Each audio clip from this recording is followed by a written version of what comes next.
hang on. There we go. Is it recording? Yeah, here we go.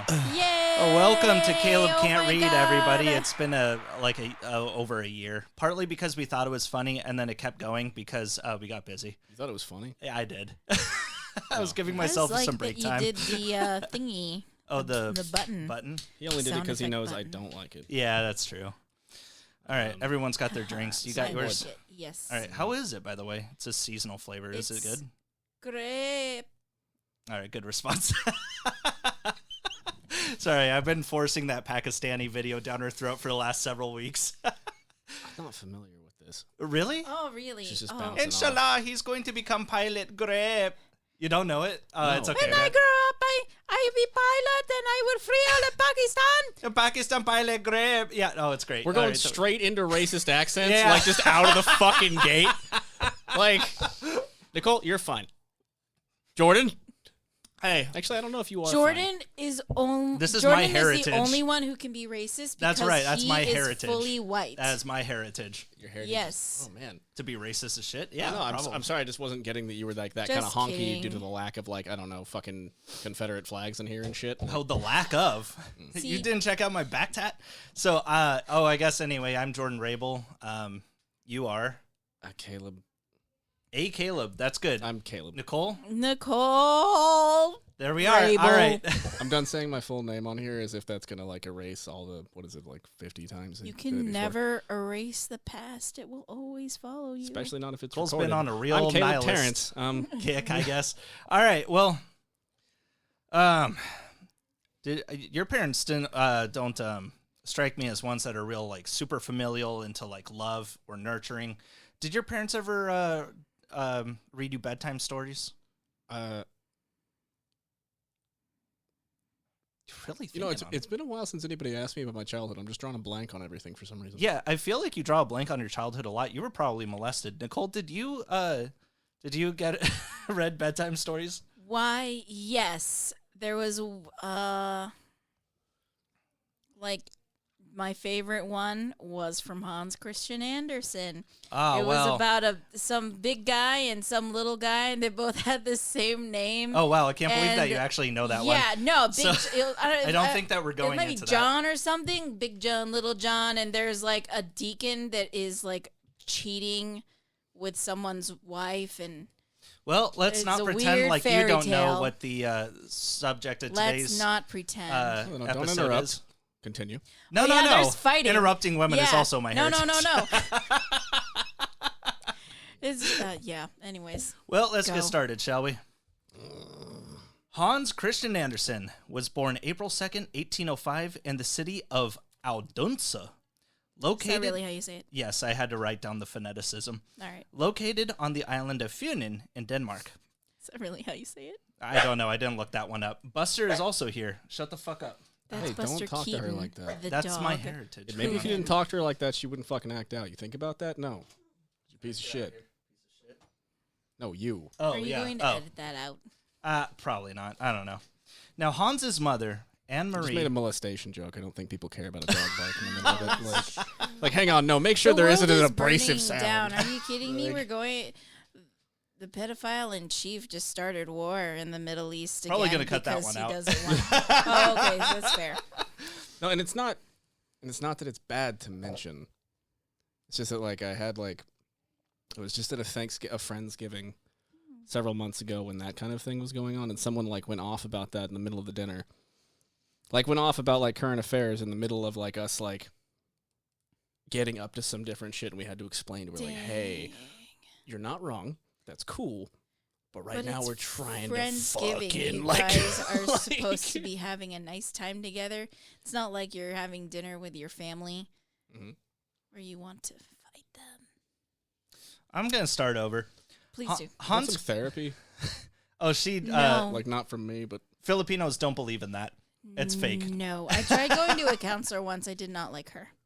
Yeah, it's fair. You got to shop around. You gotta try more than once. But that's also fair knowing how much of a Your friend introvert came to you fight. are. I almost called you inbred. So I mean, No, that's your heritage, buddy. it is. yeah, That's my. actually. Like, Oh, no, I know. You think you lost all your melanin just not doing that? That's not. Listen, there's only Fucking so many freaky newts ass- in a pond. You're Yeah. the one who bought a banjo. There's only so many newts in a pond. If you Don't leave bring them up there my too long, banjo. they get scary ass blue eyes. Bang, bang, bang, bang, bang. So Hans Christian Andersen was born April 2nd, 1805 in the city of Odense, located on the island of Funen in Denmark. Hans's mother, Anne-Marie, was an illiterate washerwoman, and his father, also named Hans, was a cobbler with only an elementary school education. Big Hans, little Hans. Yes. When they married, Hans Sr. was 23 and Anne-Marie was 34. Now, Get it, girl. yeah, now little Hans's grandparents were nothing special either, contrary to what they might tell you and what he was raised to believe. In fact, long ago, little Hans's grandmother had told his father a lie that seemed to stick, and Hans was raised to believe this lie as well. Specifically, Fajitas? okay, that's a long backstory we're not going to go into right now about why you were a moron until you were like 15. Because I trusted my family. Sounds like me and this guy got something in common. All right, what's his lie? All right. What we got? Specifically, that the family was descended from royalty. According to the grandmother, when she was young, she was a noble lady from Germany who'd run away with an actor. And for sure, she wished this to be the case, but it wasn't. The Andersens lived in a house with 2 other families, 12 people in total. And when you look at this place, it isn't a big house. This is like the size of an apartment. But this rumor of past generational wealth was so strongly believed by Hans Christian Andersen that later scholars believed it too. And they would go to great lengths to prove it. For a while, there was a rumor that Hans was actually the illegitimate son of Prince Christian Frederick of Denmark, who would later become the King of Norway in 1814 and then later the King of Denmark in 1840. There's absolutely no evidence to this, by the way. It's just that the king was known to fuck around and had like at least 10 illegitimate heirs that we know of. So they figured like, hey, what if Hans Christian Andersen was one too? But he wasn't. We know this. In reality, little Hans's paternal grandfather was a pottery maker who became mentally ill, became a subject of ridicule in town, and died in a poorhouse. And only this little fact about his insanity had made its way to Hans. What's a poorhouse? It's a place that you go when you're poor. You're about to find out in America real fucking quick, actually. No, I think that'd be helpful right now. Actually, yeah. Like, oh my Yeah. God, were they taking care of their citizens Like, back whoa, then? whoa. Like, the fucking, you could just wait. I could go there if I just if I run out of my rent. I don't just. It that it's not going to happen though, because it would Yeah. be helpful. I feel like Like- they would make you pay your money to be in there, which is actually what we're all doing right now in apartment living. Oh no. What they do is they send you to prison and then they force you to do labor for free. Yes, but on the upside of things, I'm paying for that too now, so. Excellent, everyone. So Hans not only believed that he was descended from royalty, but that madness ran in the family as well. And growing up, Hans didn't really care if he came from royalty because, well, he's poor now. But learning that his grandpappy went nuts gave him a tremendous amount of anxiety through his entire life that he could possibly end up just like him. Now, it turns out that Hans also had an older sister, just 6 years his senior, named Karen Marie. However, she was born out of wedlock between Hans's mother and a pottery maker before she even knew his dad. Karen was given to her grandmother to take care of, but when Hans's parents got married, Karen was kicked out. Placed outside the home was the wording they used. But the grandmother wasn't even living with them, Gently so placed. I don't know. outside. Well, I don't know why this fucking happened. So she had to have been 5 at best, this little girl. Probably like a religious fervor of like, oh, bastard child. Could be. It could be. Now, the most Maybe we she know... was just really annoying. Yeah, true. That's we also learned from Lord true. Byron that is also a thing that can happen. Like, Yeah. sometimes a rose is just a rose, Nicole. Sometimes Like, maybe people that. just weren't meant to have children, and they don't. Nobody wants to accept that even to this day. I mean, Sometimes the parents knew that they weren't supposed to have children because they gave their fucking child, their toddler, to grandma, and grandma was like, I'm not supposed to have kids either, and then just fucking boots her. Like, Guys, maybe it's not that deep. Like, I mean, sometimes you meet a really annoying 5-year-old. That is true. That is true.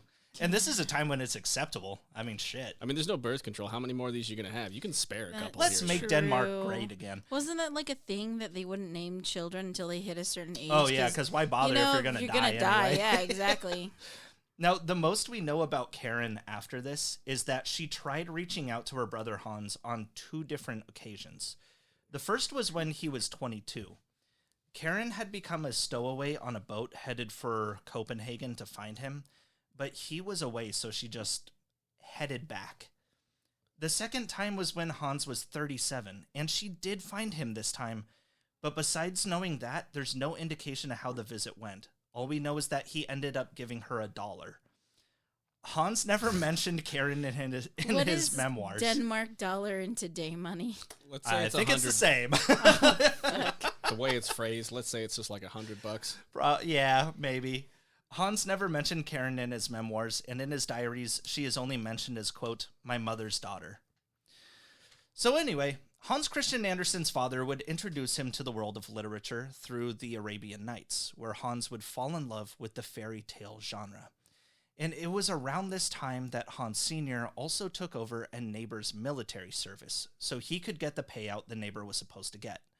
Basically, this neighbor had been forced into military service, was supposed to get $1,000 as a reward, but the law stipulated that you could actually have someone else go in your stead, and that's what Hans Sr. did.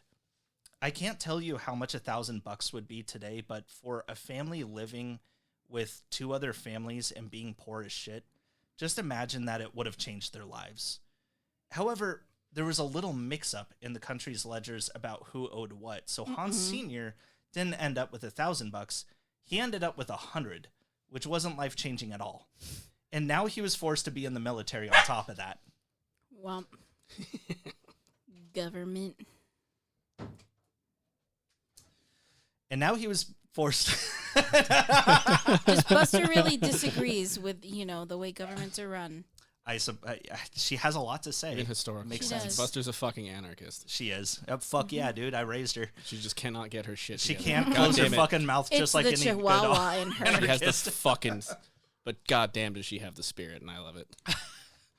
So for the long measures of time that Hans Sr. was out of the house, little Hans and his mother would hit the theater. One of the plays he'd see was called Das Donnerweibbecken, about a mythical sea creature called a mermaid. Little Hans loved the switch play. up the Oh my God. language so harshly. Then? I guess it's a German play. Oh, I would have to guess. What do they call mermaids in German? Is it Das silly as shit? Donnerweibbecken? I don't know. Donna Weibecken? I'm guessing. That is an aggressive fucking language. God. dude. I knew a Donna There's like Weibecken. those posts that are like, I don't know. It's like, what is it, Danish or something, where it's like, I'm clapping me, Papa. Oh yeah, where it's like sex talk in Danish is just yeah. clapping my Eisen cheeks. I think it's Yeah. Yeah. like Dutch not being real. Like, no. It does not sound real. Every time I was we went to Amsterdam years ago, and every time we were on the train, I was giggling. It just does not sound fucking Like, real. guys, I'm sorry. I'm not Next meaning to be up. disrespectful. This is silly as shit to me. Yeah, no, if you literally just try to mock them, you're probably saying some words. If you go, hinga-dinga-boga-diga, they're like, about whose aunt? Sorry, I'm trying to, hang on, honey, who's in trouble?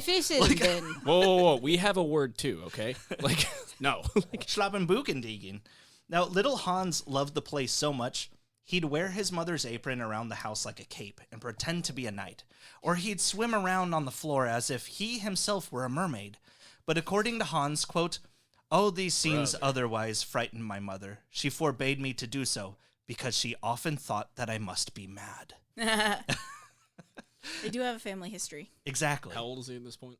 About 10, 11. Actually, when Hans was around 11, his father finally came back home. However, he was already down with the sickness and died just 3 months later at the age of 34. But Anne-Marie would remarry just 2 years later, and true to being a stepdad, he told Hans that he would need to help with the family finances and get himself a job. Hans was sent to a school for the poor, where you were essentially just taught the basics like reading and writing, before being kicked out the door to become, say, an apprentice tailor, which is what Hans did. Now, it has been speculated that maybe it wasn't Hans's stepfather that told him to get out of the house.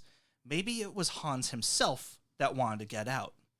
Some say that the reason he wanted to leave so bad was because he had to watch his mom get fucked by her new husband. Oh.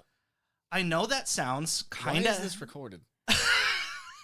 I know it sounds kind of... Why do we kinda, know this, man? kind of out of left field, but honestly, with the house that small... Maybe he wrote about it, like... He was for sure hearing I'm very, very traumatized, Okay, but you, like... you fucking hear it. You're not special. Yeah, right? Right, like... Dad, the raccoons are back.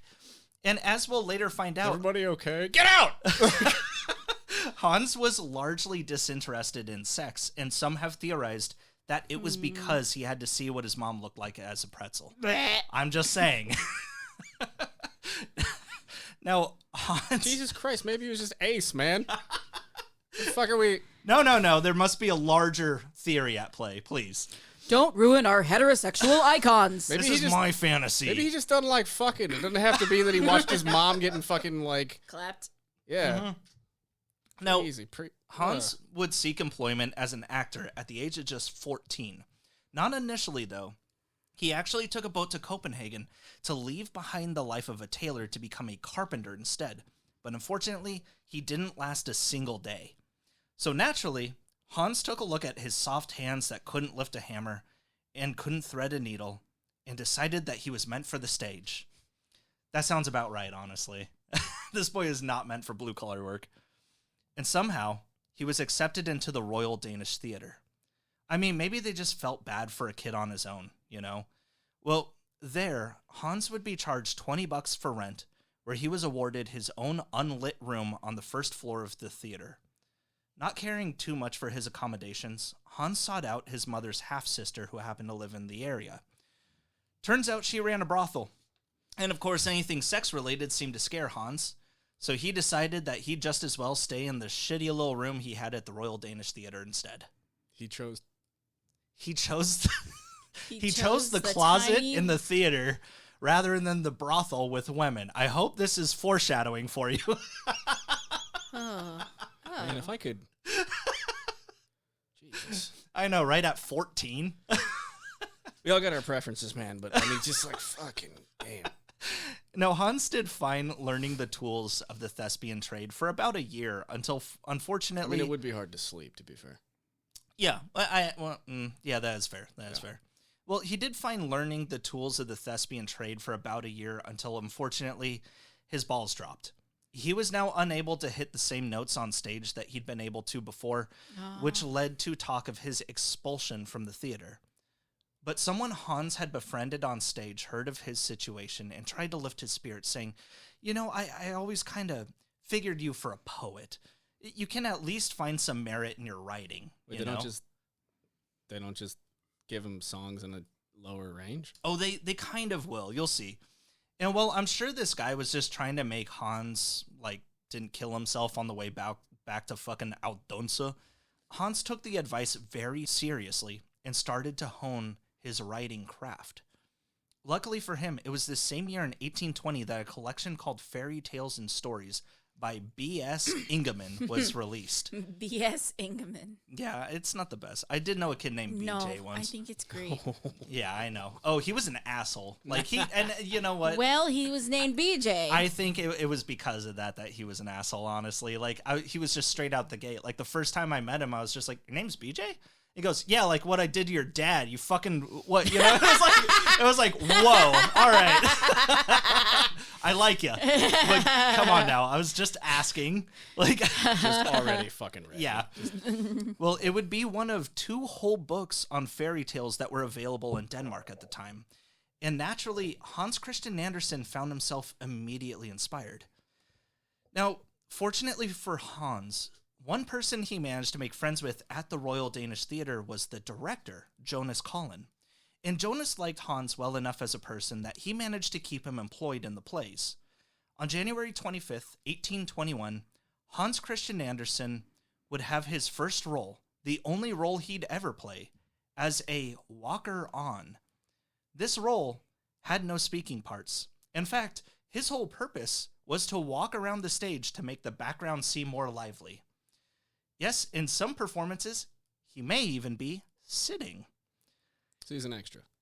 Yeah. And he is getting paid for these appearances, by the way, but his name never appears nice. on a playbill except once when he played a troll in a ballet. I mean, so do extras. Yeah. By 1822, at the age of 17, Hans Christian Andersen had written his first play, which was to show off his Danish writing prowess as well as his intellect in German. Because, all the plays back then were in German. It was the high society thing to do. Anyway, the play was called The Wissenberg Robbers. I couldn't really tell you what the play was about because it never saw the stage. Yeah, more than likely about thieves. Yes, good. Thank you. Jonas you got further than me, I'm not going to lie. It's a 6-stage name. Jonas Collin declined the manuscript, saying the play was lacking, quote, even as far as skills in the mother tongue. Well, so not only was Hans's German bad, but his Danish was bad too. However, the theater did admit that Andersen had what it took as a writer as far as the plot was concerned. And as such, Andersen's first published work was a scene from the Wissenberg Robbers, published by a magazine called Harpen on August 9th, 1822. Now, even though he was told that his play was shit, getting published seemed to really brighten Andersen's spark. It wasn't long after this that Andersen would put out his first short story called The Ghost at Palnatok's Grave. The problem was, it wasn't Andersen's story. He had read a book called The Heart of the Midlothian by Sir Walter Scott and decided to plagiarize it at his own. How did he make it anywhere after that? You know what? Just Twitter just didn't exist at the time, so he didn't have tweets to I guess so. I mean, look, you need money. I think you can get away with it. I mean, he's 17 and he's living in a closet in the theater. I would probably do the same thing, yeah. 17, you have the brain in your head that's telling you to not live in the... You know what I'm getting at here. This is called Angry Max. It's a movie I made about driving real fast. This is Angry Mike. And this was not some unknown novel, by the way. This was released in Denmark in 1820, just 2 years prior to his story. Dumb. He is dumb. Right.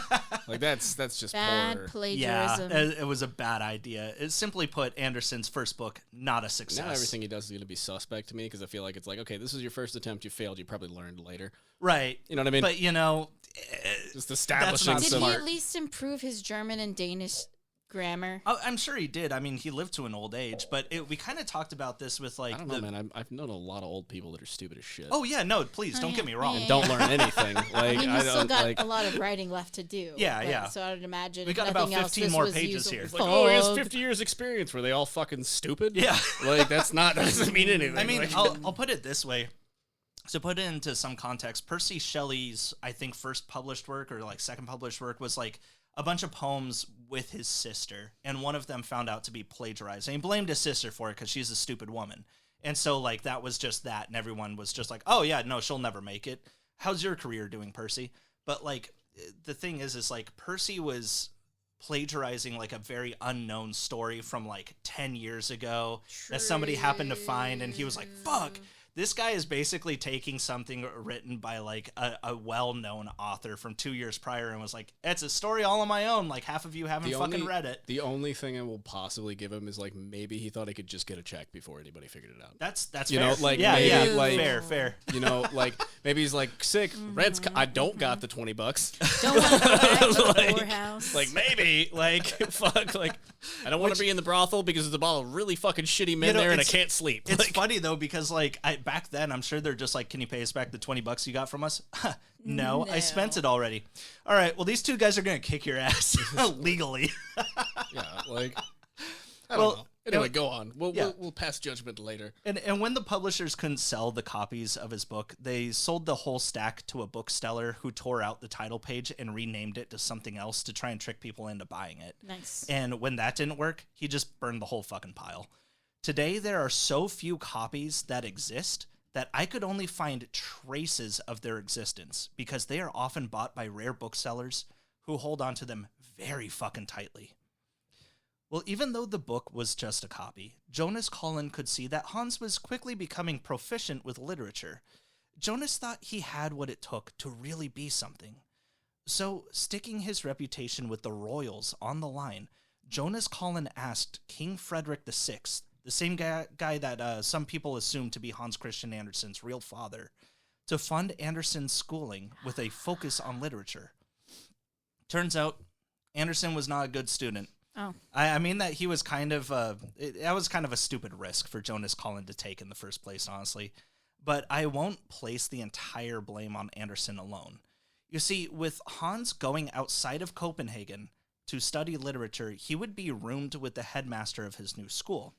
The headmaster, it turns out, thought beating Hans would, quote, improve his character. Oh, man, we're getting a little...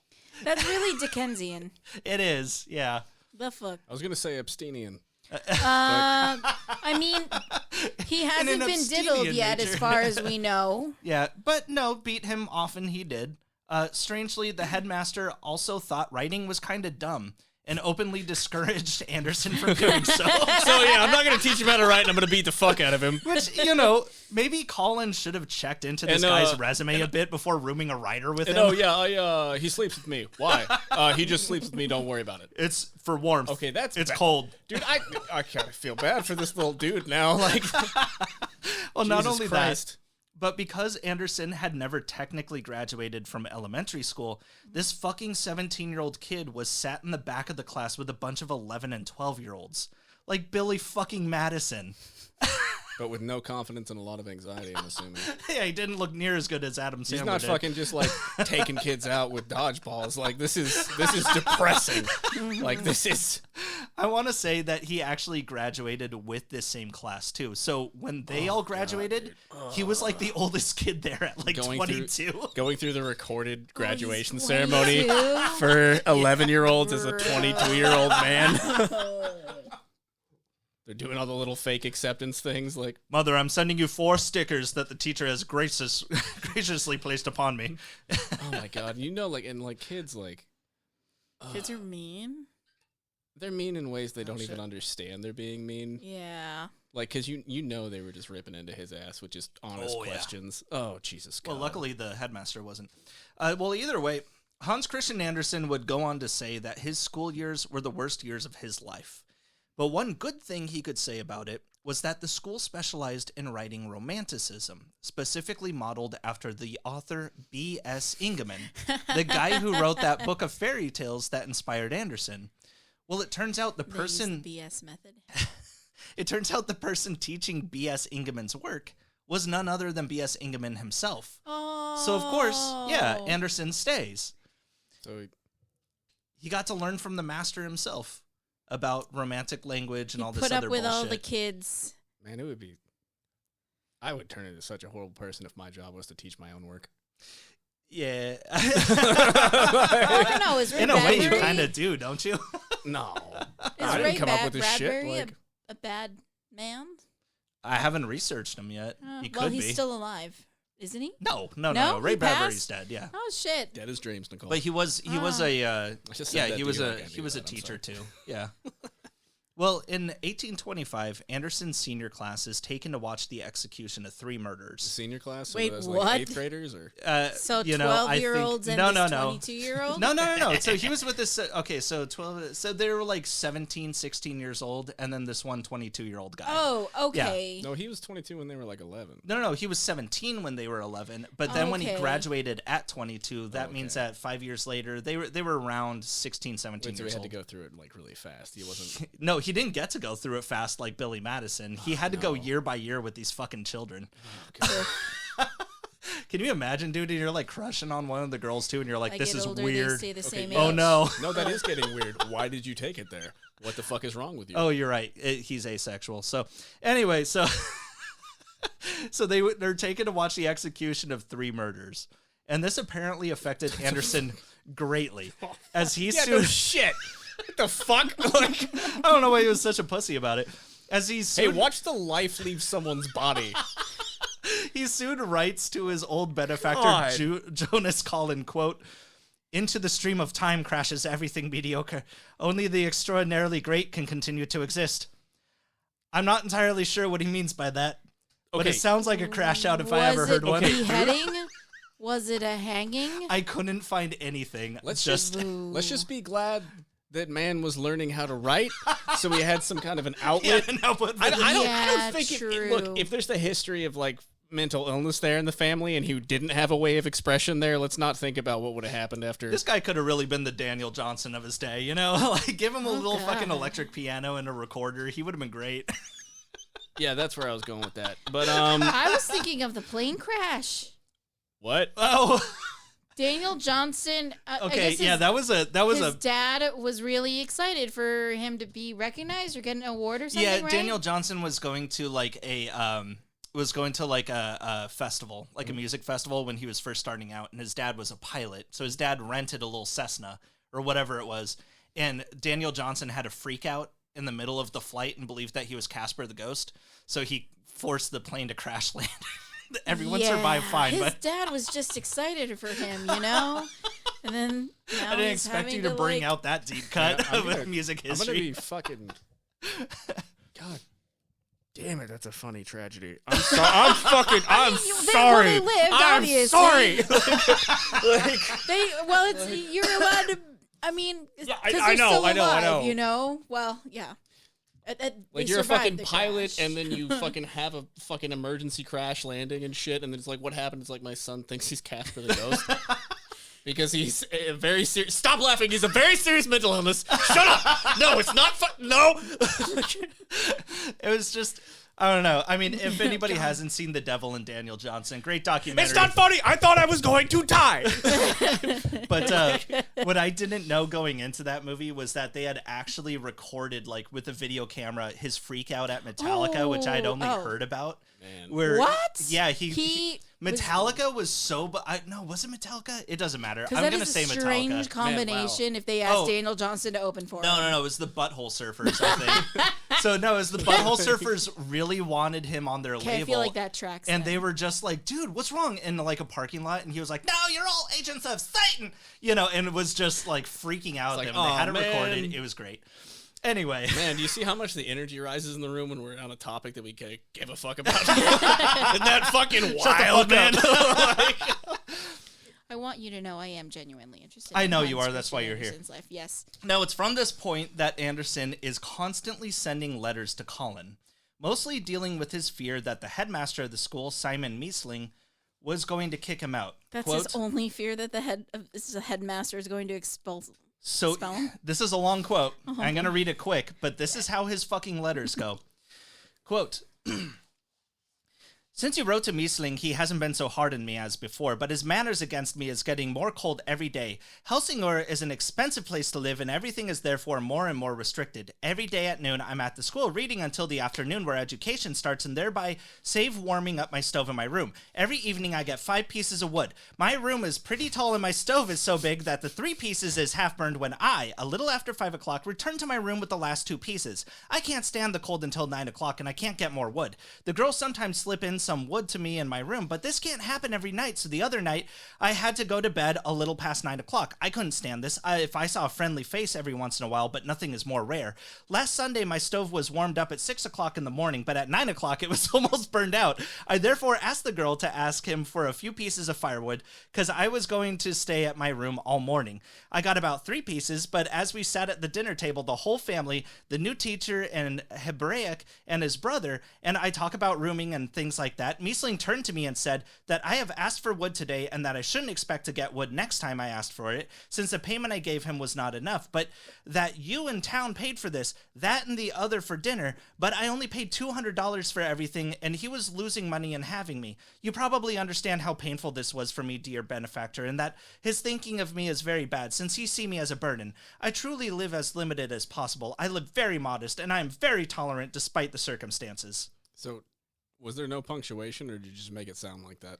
There's punctuation, but it's all over the place in places that don't make fucking sense. Kind of McCarthy'd it. I think he... Like... This dude is neurotic. That's fine. By April of 18... Like, that sounds Oh, sure. Does it sound okay for neurotic people to you? You're just like, that... Well, so what? It just sounds like a drunk text I'm getting from a situation at fucking like 4 a.m. that I haven't heard from for a month. So there's people slipping you wood? What does that mean? Like, what is it? Jesus, God! By April of 1827, Jonas Collin relented and took Hans Christian Andersen out of the school. Oh. It wasn't seeming great for anyone who bothered to help Hans. He was kind of insufferable and a huge fucking wimp. And in an effort to kind of keep him out of the way, the next 2 years went spent on Colin's dime while just hoping that Andersen might publish something worthwhile. Well, during this time, Andersen had actually published well over 100 poems, but nothing was gaining him any notoriety. Luckily for him, it would finally happen in 1829. Hans Christian Andersen would publish a walking tour from Holmen Canal to the eastern point of Amager in the years 1828 and 1829. How old is he at this point? Old enough to know better? 1829. He's about 24. Sure. I mean, how much actual, opportunity for growth has this individual had, though? He has had the king be like, yeah, I'll give him free tuition. Yeah, free tuition to go then live in a strange room with a... yeah, with a man that shut beat up. him No, like, and would not let what's him... wrong? You were paid for in your abusive stay with a weird guy? Like, I thought the king paid for you, for me. Oh, wait. Oh, okay. Now, yes, this already sounds super exciting, but the book was essentially about Andersen's nightly walks down the street where he would encounter mythical beings such as St. Peter and Death himself. And the people fucking loved it. This would mark the first success in Andersen's career, so much so that when a publisher told him he'd pay $70 for the rights to his next book, and Andersen turned him down, the publisher ended up paying him $100 just to have the rights to print the second edition. And with the success of a walking tour, newspapers everywhere started publishing Andersen's shit, both new and old. Among the most popular was a poem called The Dying Child, something which Andersen had written while he was undergoing his worst abuses at school. Quote, "Mother, I'm tired, and I would fain be sleeping. Let me repose upon thy bosom sick. But promise me that thou wilt leave off weeping, because thy tears shall fall hot upon my cheek. Here it is cold, the tempest raveth madly, but in my dreams all is so wondrous bright. I see the angel children smiling gladly, when from my weary eyes I shut out light. Mother, one stands beside me now, and listen, dost thou not hear the music's sweet accord? See how his white wings beautifully glisten. Surely those wings were given him by the Lord. Green, gold, and red are floating all around me. They are the flowers the angel scattereth. Should I have also wings while life has bound me? Or, mother, are they given alone in death? Why dost thou clasp me as if I were going? Why dost thou press thy cheek so unto mine? Thy cheek is hot, and yet thy tears are flowing. I will, dear mother, will be always thine. Do not sigh thus, it meriteth my reposing. But if thou weep, then I must weep with thee. Ah, I am tired, my weary eyes are closing. Look, mother, look, the angel kisseth me." I prefer Danzig's. Mama! That was stupid. "One stands beside me now." With all this success, Andersen gets the funds to start traveling the rest of Europe. And honestly, Hans Christian Andersen starts to get a little cocky. He was insufferable before when he was being kind of a pussy, but now he's insufferable because he thinks he's hot shit. Quote, "A lady who, of her own accord, expresses her love for me would, in my view, certainly be less worthy. Neither do I care much for the illustrious ladies, however much they might be smitten with me." That school teacher didn't beat him hard enough, then. I also just want to point out that in my research, I came across a town in Denmark that Andersen visited called Middelfart. Fart apparently means speed in Danish. I'm not sure that's much better. Fart, boy, fart! So speed racer would be fart racer. Go fart racer. Dude, okay, no, that's pretty good, but I play fart metal. I bet you it's fucking funnier if we know what the word for racer is in Danish, honestly. Like, that's fucking, like, no. That's only halfway there. Like, Dang, my phone is charging, otherwise I'd look it up. So anyway, it was during his journey that Andersen would fall in love with a lovely lady named Reborg. However, shush, These are my people. Kinda. However, she was already engaged. And this sweeps Andersen into a Great Depression where he writes, quote, "Unsurpassable obstacles separate us forever. Oh, God has tried me harshly, almost too harshly. She is the most innocent, delightful creature I know, Not but harshly engaged, enough. the bride of another. Should all this be necessary to become a great writer? Oh, then man. I would almost rather not have been at all. Man, if only there were only like all the other women in the world. If only there was like at least half a dozen more. Just 6 more, and I'm sure you'd find the right one. Man, I'm gonna tell you Single something too. crazy about like the mile radius we're in right now. Hot singles in my area? I mean, don't you know there's a male loneliness epidemic? Oh yeah, it's because they're all weird and listen to Andrew Tate. So then he fell in love with a friend's sister named Henrietta. But when he found out that she too was engaged, Andersen wrote, quote, "Almighty God, you are all I have. My fate is in your hands. I must submit This guy myself needs to to you. fucking chill. Grant me a livelihood. Send me a bride. My blood craves love, as does my heart." Like, he did just, like, it's just wild to be like, oh my God, I'm so in love with you. I'm married. This is the second drink we're having. Fuck! You know, like, just calm down, dude. You know? Yeah, this is thirst on levels that even back then For was real. unacceptable. Yeah, it's not Like cool. this is not. It seems a bit aggressive. But it's after this incident that Andersen starts writing not about either Henrietta or Reborg, but Reborg's brother. Oh. Quote, "The one I feel closer to than anyone. It is as though he has bewitched me. I do not know why I care so much for him." It was after this that Andersen writes to a friend of his. Edvard Collin, the son of his benefactor, Jonas Collin, was a few years younger than Andersen and a very active pen pal. But in a letter dated May 19th, 1831, Hans Christian Andersen asked Edvard Collin if they could stop using the formal de when writing each other and instead use the formal du, you know, difference between formality and friends. 9 days later, Edvard would send his reply asking that they still use the formal de instead. Whoops. Andersen took this rejection extremely hard, calling it the informality incident and being plagued by its shame for many years to come. Still, Just gonna keep calling me dude instead You of know, that's fucked up. I would be the same way if I like tried being friendlier with someone and they said, "Actually, no, we're not. We don't know each other that well," and then it would just plague me for the rest of my life. And like, that's true. I see why you wanted to sit in on Hans Christian Andersen now. it's so relatable. Still, didn't really stop Andersen from letting Edvard know how he really felt. Quote, "I languish for you as for a pretty Calabrian wench. My sentiments for you are those of a woman." This is why we ain't more than like nah. This is why I am stating in writing that you are not a friend. Okay, like just so you know, bro. More than like, friends. My sentiments for you are those of a woman. I do like that. I wish I could say that to you. In a like, oh, Nicole, I love you as if you were a woman.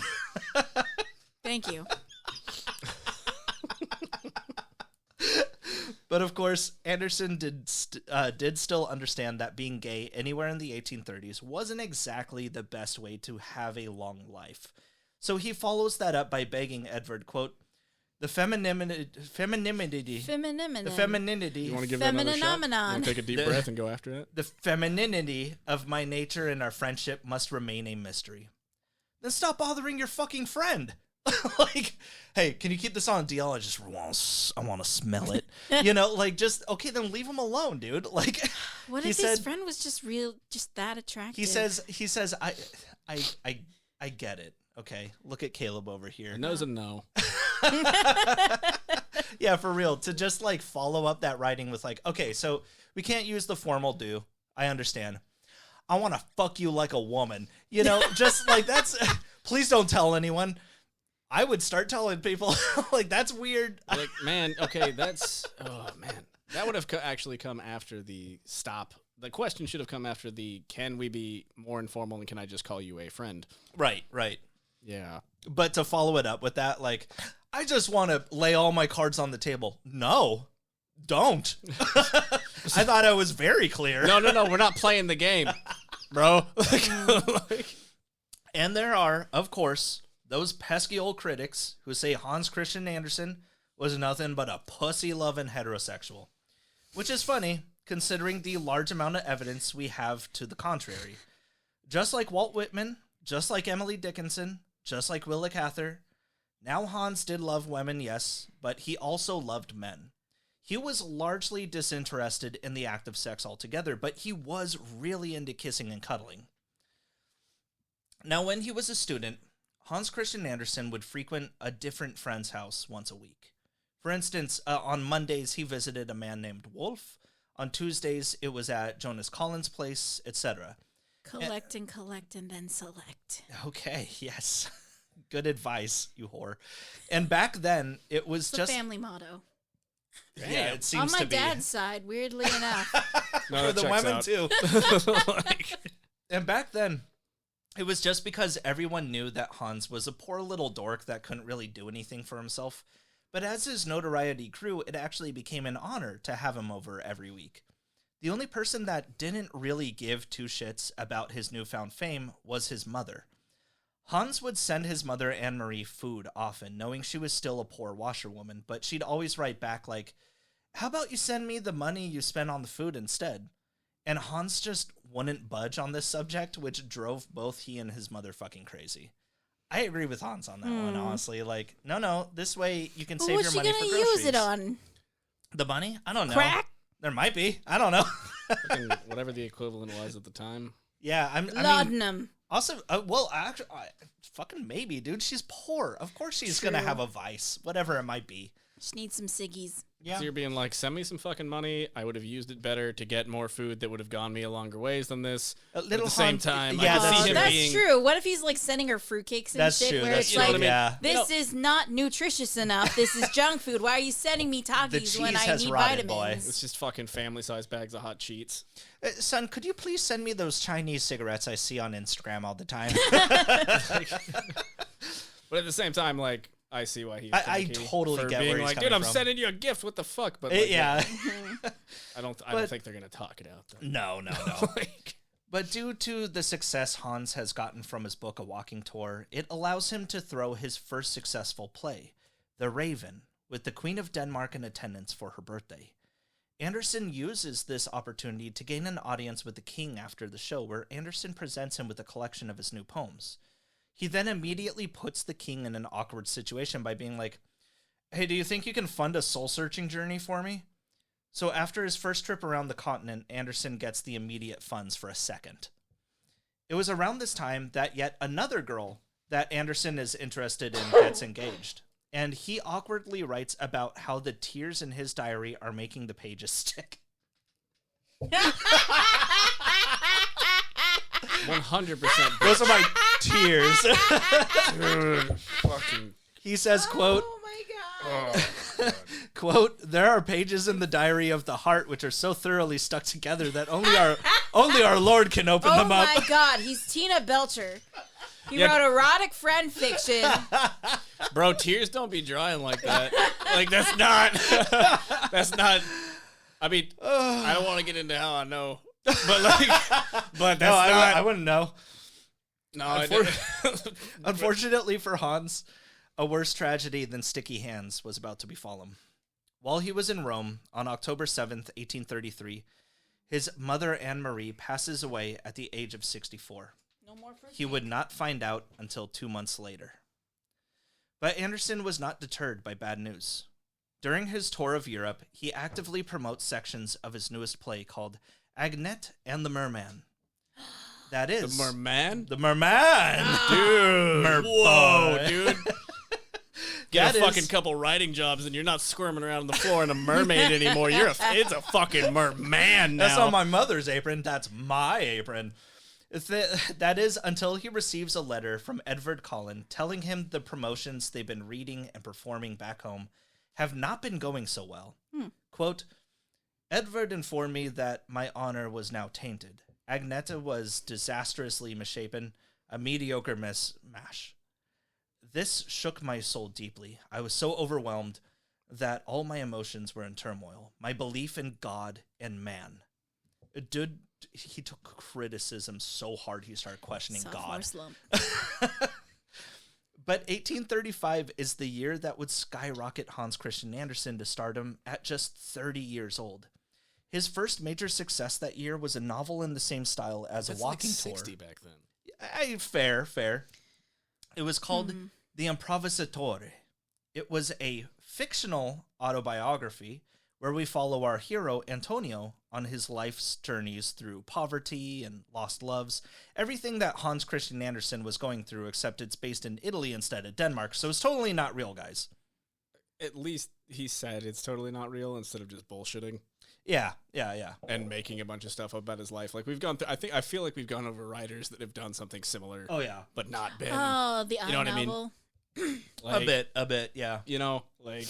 Interestingly, though, The Improvisatore ends with the main character, Antonio, happily married, something that Andersen quite clearly wished for himself. But as critically acclaimed as this novel was, nothing would be more inspirational and captivating for future generations than the other book Andersen would publish that year called Fairy Tales Told for Children. Yay! Among these stories were fables that would live on in the collective consciousness forever. The Princess and the Pea, Yep. Thumbelina, The Emperor's New Clothes, and The Little Mermaid. Now, granted, practically everyone knows these stories, or a piece of them at least. But the original tales that Anya Andersen... fucks. What? What? Yeah, it does. Anya? Who's Hell yeah, Anya? brother. Ponyo. Ponyo. Oh, Ponyo. Oh, fuck. Yeah, no, you're right. Silly little. You know he animated the waves himself, brother. All that fucking water, all that beauty, he made sure. Miyazaki's a goddamn genius. It's fucking wonderful. Stepped up, took his hands in the dirt, animated him himself. We're just talking about tattooing a hidden Ponyo on Caleb's body. Good somewhere. movie, dude. Fuck you. One of my favorite movies. It's beautiful. I was really sad in my last trip. I didn't look especially hard, but I really wanted to like magically find you like a theater poster of Ponyo to like frame and bring back for you. Please. All I found were Ponyo trading cards, and you were like, yeah. It was my day for a while, dude. Like, just get home after a bunch of grueling blue-collar labor, crack a beer, open up Watch a pack of Ponyo. Marbreds, and then Ponyo, by the sea. Like, yeah. That was... Yeah, Ponyo does love ham. Yeah. Anyway, Little Mermaid. So, so I'm just going to go over a short summary for each of these stories. And while usually this would be a good time to go over Andersen's writing style, it really isn't needed because he writes his fairy tales in the same way that everyone does. It's simple and direct because, you know, it's for a fucking child. So anyway, what? Is Ponyo a child's movie? No. Ponyo is for everyone. Wait, no. It's for all ages, No, Caleb, is what actually, it no. says. So, like, okay, how much does the Little Mermaid match up with? I will like- get into that Okay, one. cool. I We'll will go get over into it that. then. Yeah. So, Okay. The Princess and the Pea is about a girl arriving to castle gates asking for entry. She says she's a princess that's become lost. Well, the queen doesn't believe her, so she secretly puts her to a little test. She grants the princess entry and says, "You can spend the night in our guest bedroom. 20 mattresses should be good for a princess, right? I mean, you know how us royals are. We only have the softest of accommodations." However, what the princess doesn't know is that the queen has devilishly placed a single Please don't uncooked pea. retell the entire fucking Princess and the Pea. No, this is it. She's put a single uncooked pea between the mattresses. So the next morning, the queen asks her guest, "So, how'd you God, he's sleep?" fucking doing it. Yeah, it's a small tale. It's a very paragraph. simple. It's almost done. Yeah, thank you, Nicole. And to her surprise, the princess is like, "Ow, my fucking back!" And then the queen now believes the girl is a princess, as only royalty could be so soft as to notice something so small as a pea beneath 20 mattresses. Look So at the royalty queen and tell me marries the her off motherfuckers don't have to her slip son. discs. Fuck off. The end. No. Okay, yeah, Like- well, that's because of the inbreeding. Yes. Thumbelina Precisely. is about a woman who yearns for a child. So a witch gives her some barley and tells her that it'll grow into one. Lo and behold, come harvest, a child is found growing out of the stalk, though no bigger than the woman's thumb, hence Thumbelina. Thumbelina sleeps beside her mother each night on the windowsill while inside of a walnut shell, and one night is stolen away by a frog that wants to marry her off to her son. Thumbelina escapes, but ends up lost in the wilderness, where she makes friends with forest animals such as a mouse, a butterfly, and a doodlebug, which I didn't know are also apparently called cockchafers.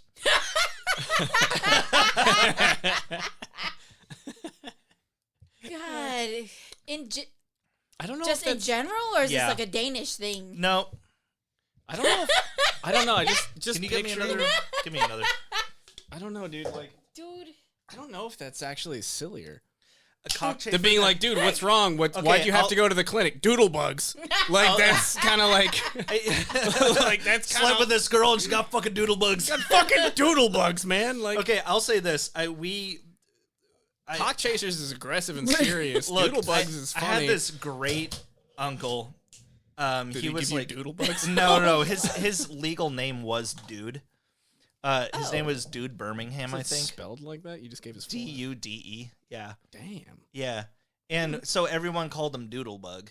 And like, now had I known this while he was still alive, You'd call him Uncle. hey, cockchafer, Cockchafer. how's it going? That's not my name. That's right. My name's Dude. That's also funny. That's funny. Anyway. So anyway, Thumbelina befriends a bird who takes her to marry a fairy prince, and they live happily ever after at the end. I am curious, though, marrying a frog for Thumbelina. I wonder how big a frog's dick actually is. Relative to a thumb? I guess, yeah. I mean, No, there's no way. Well, because sometimes they got those. I mean, real if you small want to ones get that, really like, just- technical about it, there's no way they'd be able to like Oh, Produce children. You're right. Yeah. yeah. like you need Probably- to be somewhat compatible. I was more worried about her In terms of, diaphragm. like, it's probably more of a, it's biologically. probably more of a status thing, man. I wouldn't. I guess, yeah. In the movie, wouldn't- it was because they liked her singing voice. Oh, yeah. For sure. Yeah, me too. Mm-hmm. You're Now getting all. You're the one getting all hentai with it. Don't act like we're fucking like making you uncomfortable. Don't over act like here. you're cooler than me. Like. Oh no, please. I'm a man of culture. I understand. Now, as far as the Emperor's New Clothes went, I figured that this is what they based the 2000 Disney film The Emperor's New Groove on, but they're totally different. No llamas in the story whatsoever. Instead, it's about an emperor who's known to spend lavishly on new clothes at any given moment. So much so that he's known far and wide across the kingdom for his extensive wardrobe. Well, one day, two guys show up saying that they're famous tailors from a far-off land, and they'd like to offer the emperor a chance for them to make him a suit made from the rarest materials. For a price, of course. Well, the emperor naturally hires these men, and over the coming weeks sees them working diligently on his machines, but with no threads connected. So he's like, what is this shit? And the two guys are like, oh, it's a rare thread that's only invisible to dipshits. You can see it, though, can't you? And he's like, oh, right, carry on. And even the emperor's servants don't want to say anything because they don't want the emperor to think they're dipshits, too. So when the time comes and the two tailors have made off with their money, the emperor holds a whole procession through town wearing his new threads. But as soon as he steps outside, some kid yells, "Look, the emperor's naked!" And everyone joins in on the ridicule. But the emperor marches through town proudly, believing this just makes him the smartest guy in town. Anybody who isn't an idiot shouldn't be seeing my penis right now. Well, I mean, he didn't wear underwear. I mean, more than likely he had Undergarments? undergarments or some shit. Fucking I right. just like to think that he was flashing everyone. Probably though. not. I think he was just cock out. I think he soft cocked through that town, Alright, dude, and that's rough, alright. dude. Like that's Just really wanted to feel with full that confidence. special fabric. You know, with full confidence. Like if I was gonna walk through a crowd of people naked, I'd give it a couple smacks.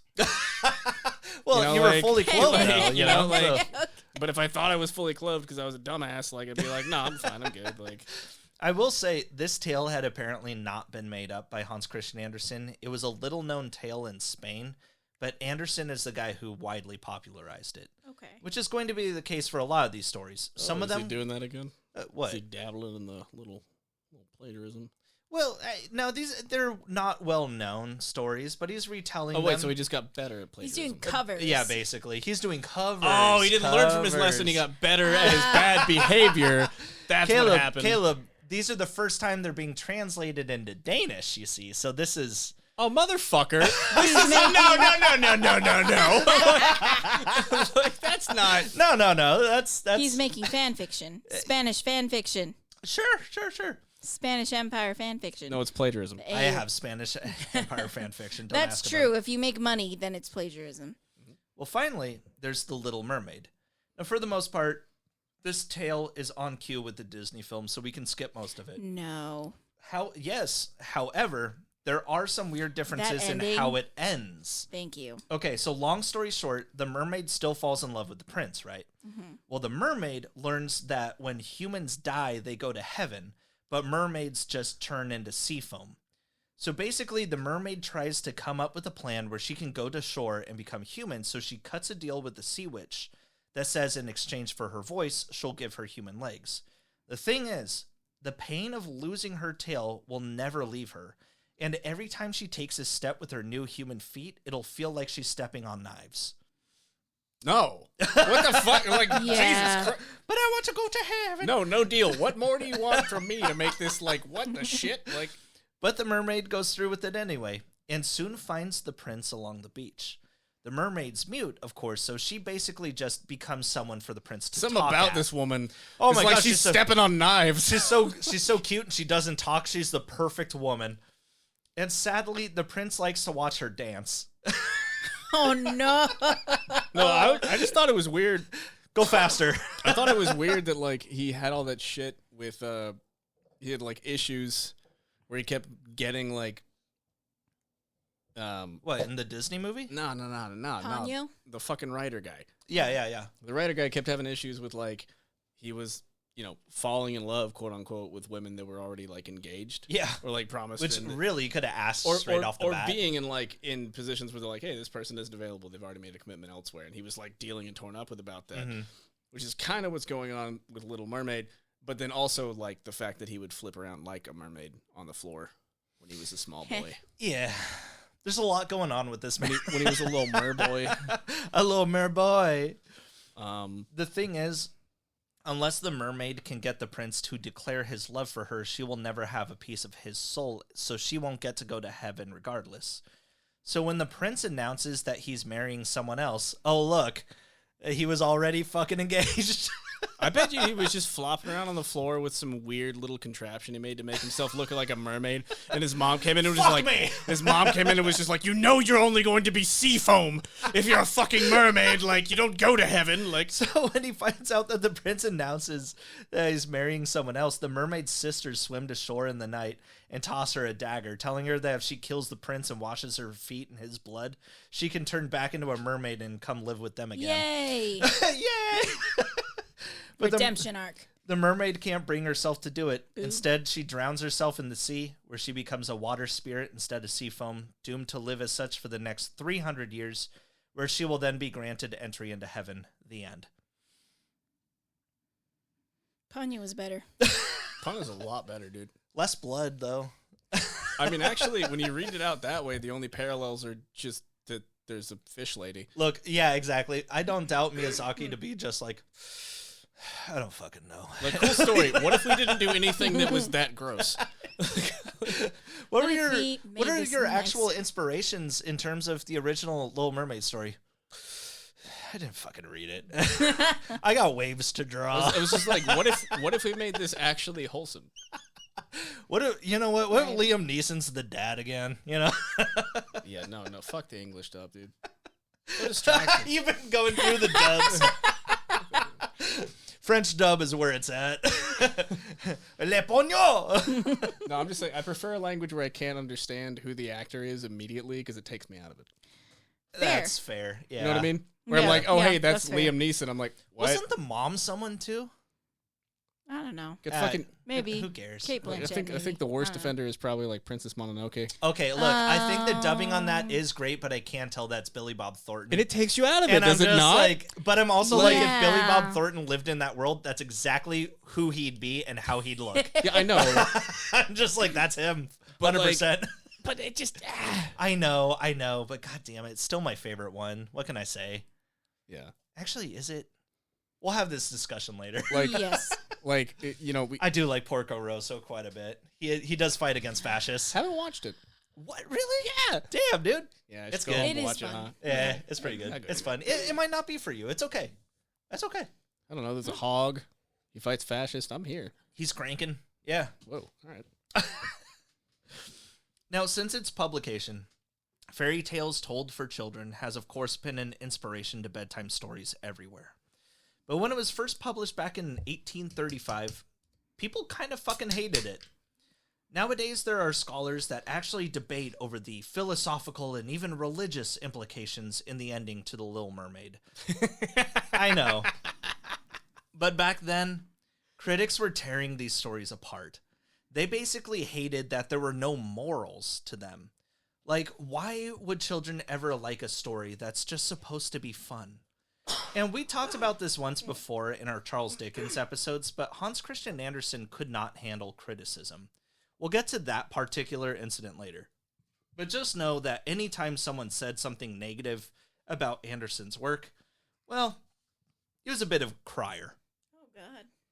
Made the pages stick together, right? I do remember this, though. Like, I True do really artist. like a lot of the modern children's books. Like, this is so weird. This sounds creepy, but like, there's a lot of artists that I follow who will make money in children's books. So I'm just like, oh, fuck yeah. And I'll get that children's books. Like John Klassen.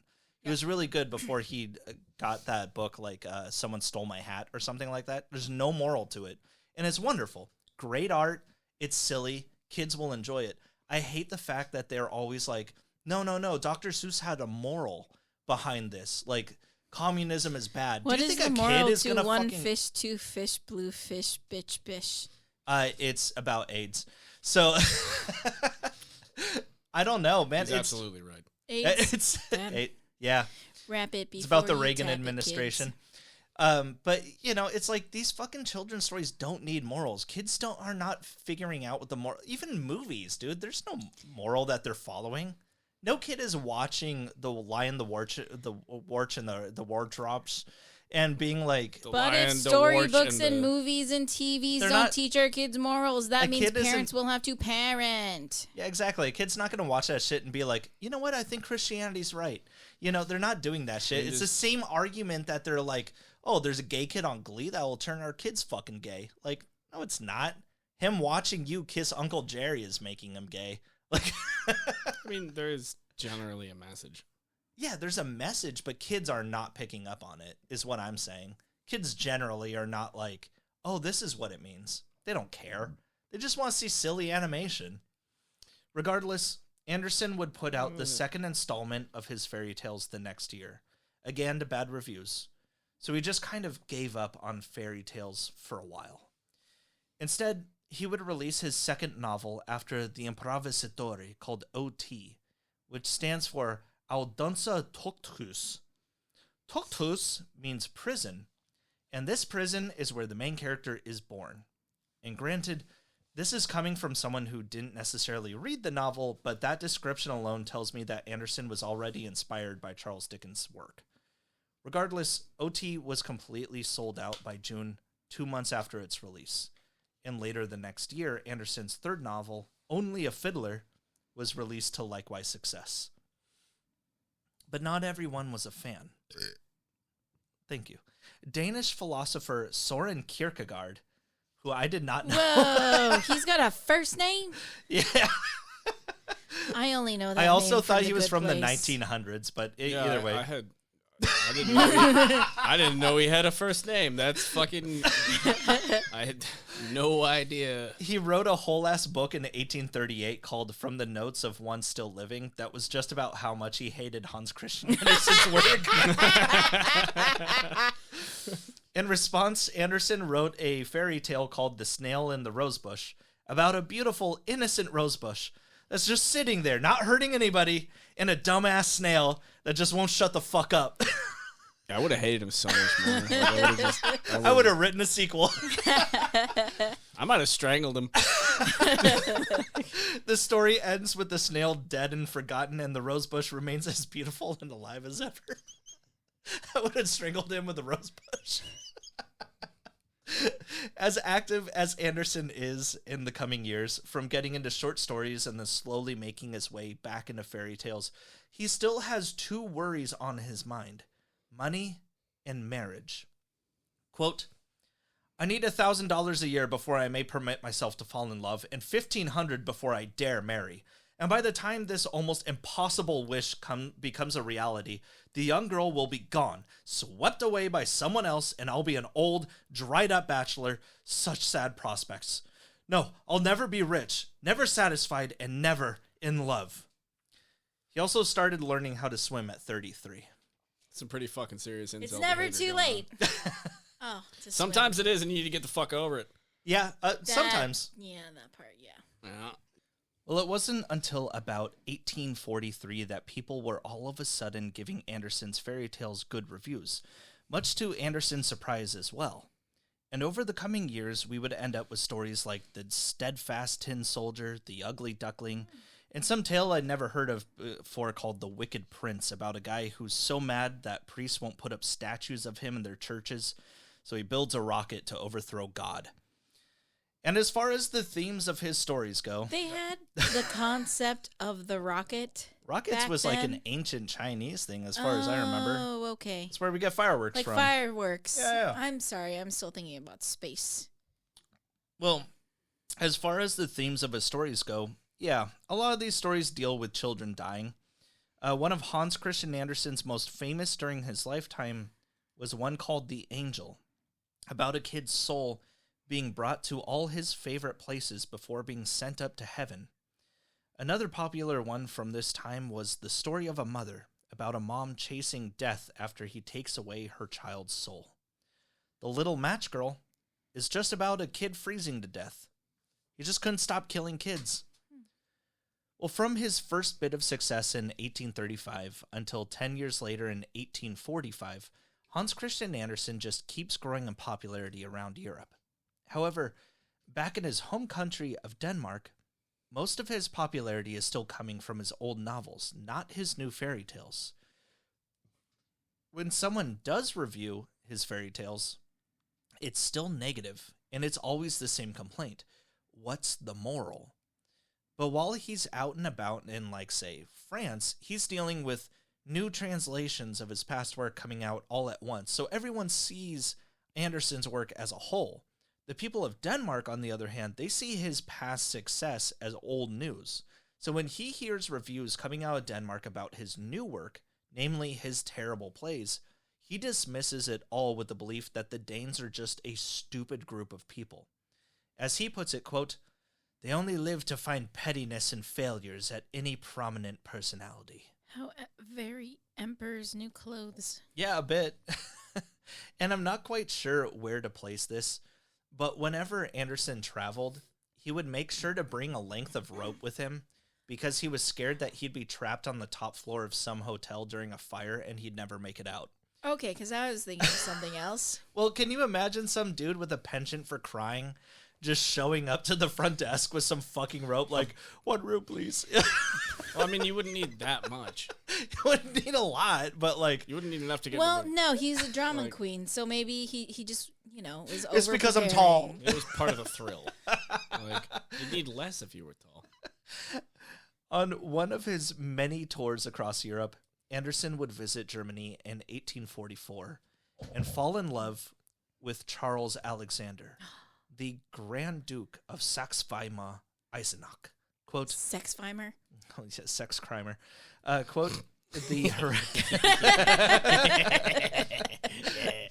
the hereditary Grand Duke walked arm in arm with me across the courtyard of the castle to my room, kissed me lovingly, asked me always to love him though he was just an ordinary person, asked me to stay with him this winter, fell asleep with the melancholy, happy feeling that I was the guest of this strange prince at his castle and loved by him.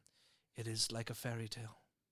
Is it like a fairy tale, or is this more like Jane Austen thinking that lawyer was going to propose and run away with her?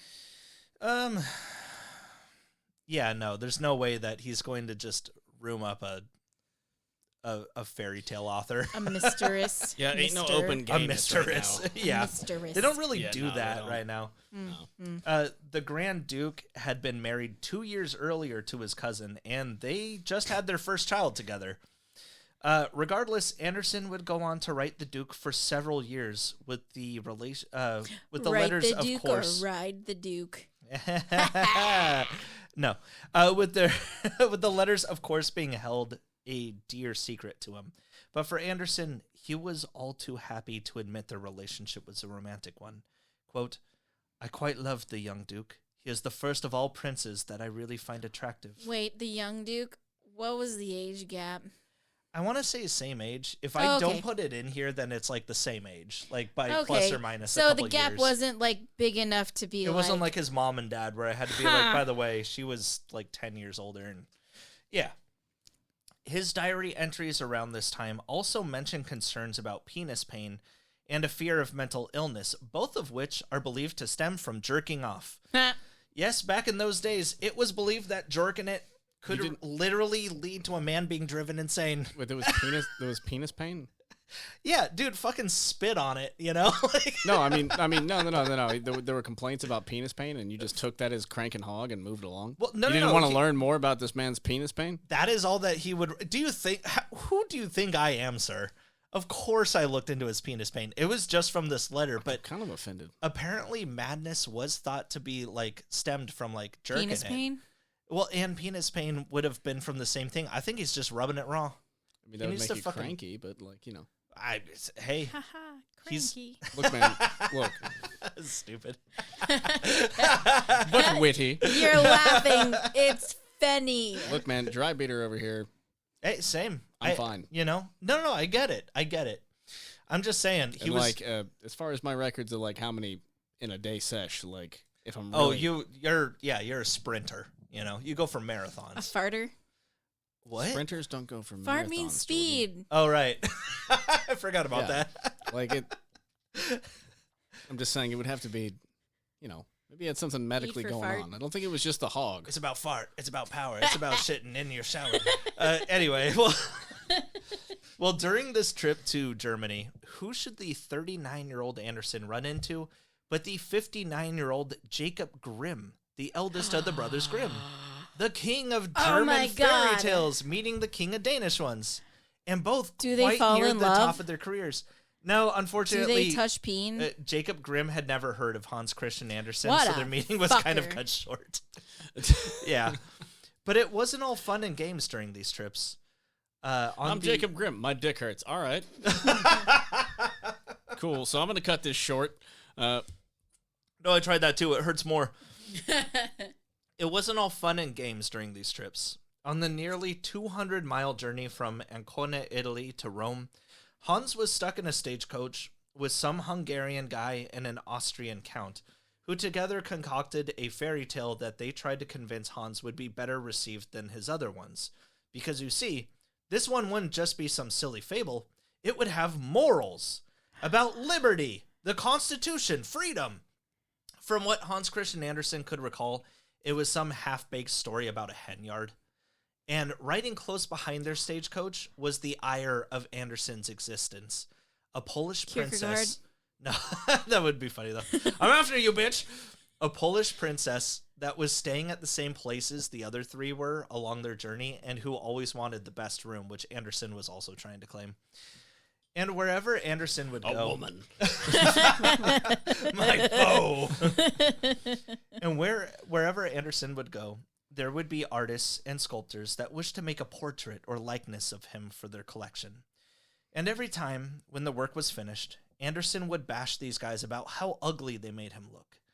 And like the dude, he was ugly, and he knew it too. As a matter of fact, before he bothered to turn it into a fairy tale, Hans Christian Andersen had named an autobiography he was working on The Ugly Duckling. Aww. Yeah. Regardless, Andersen's quick success soon led to a collection of his stories being printed in English for the first time in 1847. The moment was so monumental that an official autobiography of Andersen called The Fairy Tale of My Life was released at the same time, 8 years before it would be released in his native Danish. This is not the same one that he was working on that would have been The Ugly Duckling, by the way. This was one that treated him with much more compassion. But it was during this tour in England, on July 16th, 1847, that the now 42-year-old Hans was attending a soiree when who should he run into, Jordan? But Charles Dickens. Fucking A! Did he show him his raven? It was a raven, right? Did he show him his chafed up penis?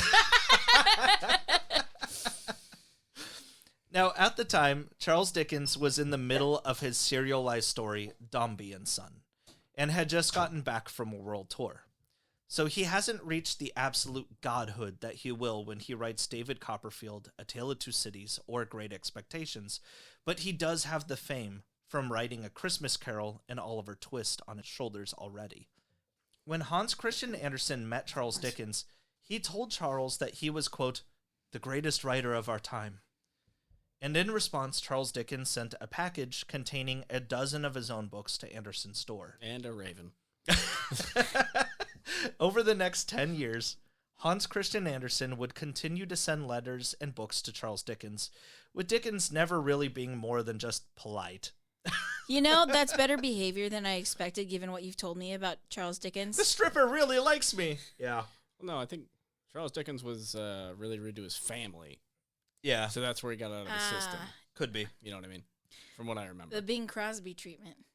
Yeah. Just professional in every other aspect, and then it's like, oh boy, it's Oh, home boy, time. here we Like, go. Oh, Boy, yeah. something bad happened to me today. I'm going to hit my wife. My kids are all named something stupid like Skittles. Yeah. Some shit like that. The Like, ghost captain or some shit. Like, yeah. But in 1857, at the request of Charles Dickens, Hans Christian Andersen arrives to Gad's Hill, the Dickens estate. Andersen was initially supposed to stay with his hero for a few days. Oh, no. He ended up staying 5 weeks. Oh, no. And he knew the Dickens family was kind of not hot on his being there, but he figured it was fine since Charles had asked him to stay. And who can say how long a stay is supposed to be anyway? the host. You really should have stepped up on this one, honestly. Like, that's kind of, yeah. Well, Andersen had a few gripes of his own. First off, he thought it was weird that Dickens didn't have a maid service. Like what, he was just expected to just make himself a sandwich? Does Charles Dickens beat him like his old schoolmaster? Or how about the fact that Dickens didn't have someone to shave Andersen daily? I want to be hairless. That's not my problem. Yeah. Wait, this guy got Shaved? shaved daily? Sorry. He wanted a daily shave.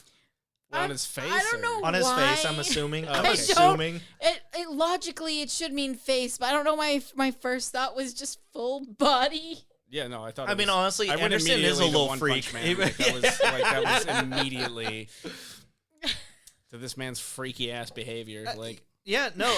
Hans told Dickens, and I don't know how true this is, but he did tell Dickens that it was customary in Denmark for you to get a daily shave. I didn't bother to look it up, but I can tell you right now that's probably bullshit. Well, Andersen did what he could to survive at Gad's Hill. He made himself food. He made himself food if he couldn't find Dickens' wife or kids to do it for him. And he had one of the Dickens boys give him his daily shave, which Dickens was understandably weirded out by, and soon set up daily appointments for Andersen at a nearby barbershop. I would have done the same. It's just like, okay, yeah, if you're not gonna. Could you budge stop on this using my son? That's weird as to shit. shave your face? This is Yeah. very strange. But during his visit, Also, that kid's like 6, and you're putting a razor in his hand. Next to your neck. Like, this is just you know what? This He's might actually learning solve a two trade. problems at once. He is learning a trade, Caleb. like liability wise. I'm a little concerned. But during his visit, Andersen received a poor review on one of his works. And despite knowing entire rulers and royal families of countries from around the world because of his work, he still took bad reviews extremely fucking seriously. Is that how it turned into a 5-week stay? I don't know. Andersen cried face down in the dirt at the Dickens estate. Well, the Dickens family just kind of watched. All right. It weirded everyone out. At least he's not having the kids shave him anymore. It's just funny. He's just like in the lawn, just like it's just, you know. But Andersen's stay was soon to come to an end, and forever afterwards, Hans was confused as to why his letters to Charles Dickens always went unanswered. There is a theory that Uriah Heep, the villain of Dickens' novel David Copperfield, was based on Andersen, but I honestly doubt that. I'd believe it if David Copperfield came out after Andersen's visit to Gad's Hill, but the novel was released 7 years prior when Andersen and Dickens were perfectly nice to each other as pen pals. But regardless of how his strained relationship with Dickens was, Hans Christian Andersen's success would continue to grow. To give you an idea of how big he was at this point, he had 2 different translators attempting to scam him at the same time. One of them, a woman named Mary Howitt, basically starts reneging on her deals with Andersen when she sees how much money he's making. All of a sudden, she's looking for a bigger cut, saying the stories are only popular because of how she's translating them. Kind of like what he was fucking doing, honestly. She says she's rewriting the stories to make them sound better. And when she and Andersen couldn't strike a deal, Mary came out with a book that was about the history of Scandinavian literature, describing every book that Andersen ever released that wasn't translated by her as quote-unquote failures. Meanwhile, another of Andersen's translators just starts making pirated copies of his work to sell on the side. A lot simpler of a scam, if you ask me. Yeah, I like that better. And this translator's name was Charles Boner.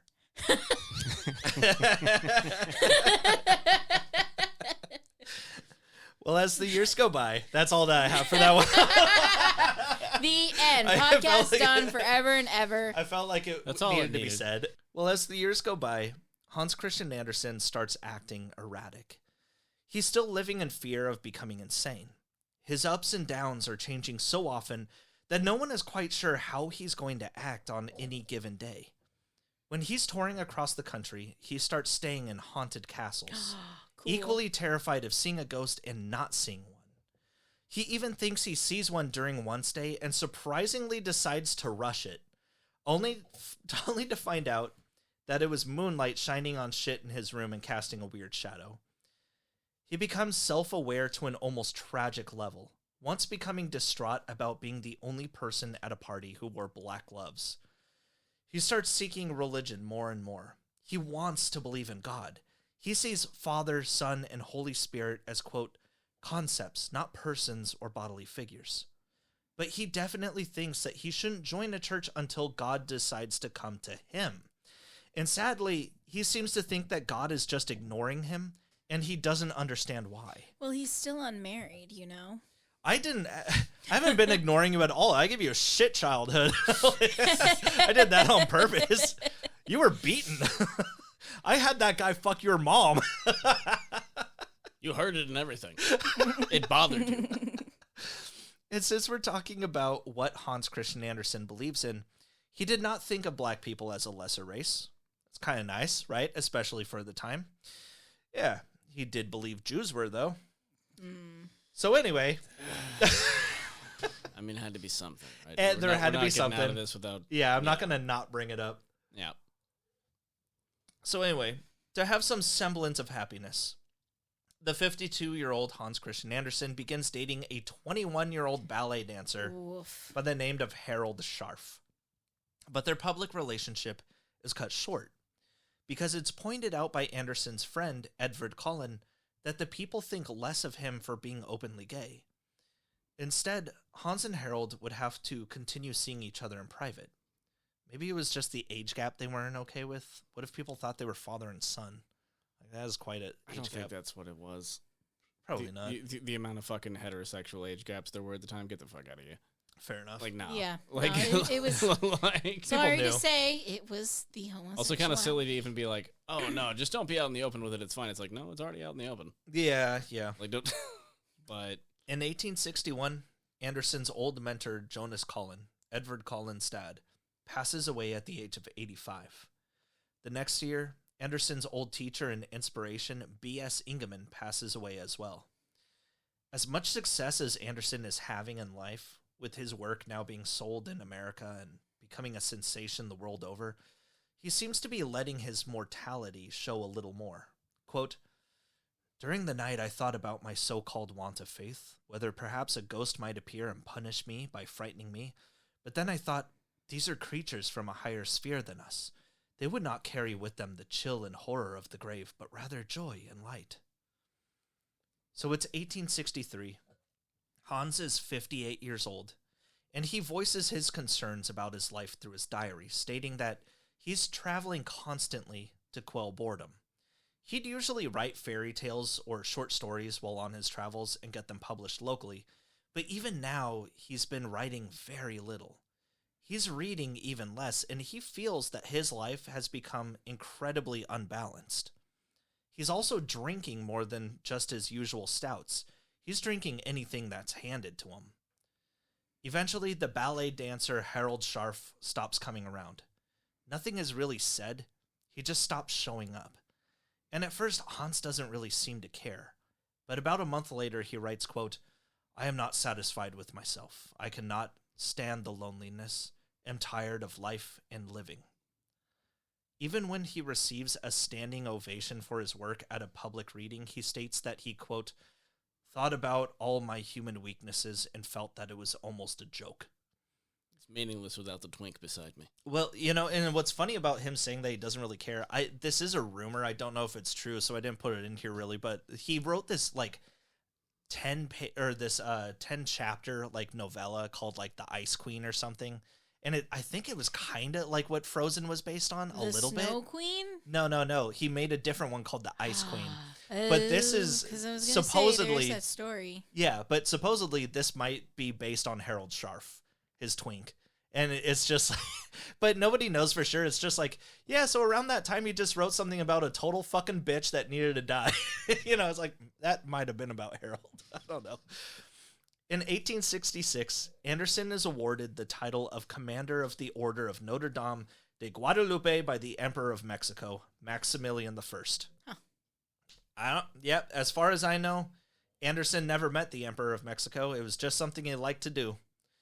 The next year in 1867, the Emperor of Mexico is killed, and someone finds it in their heart to send Andersen a letter telling him that if he wears the medal he received from the Emperor while in Mexico, that he will be shot.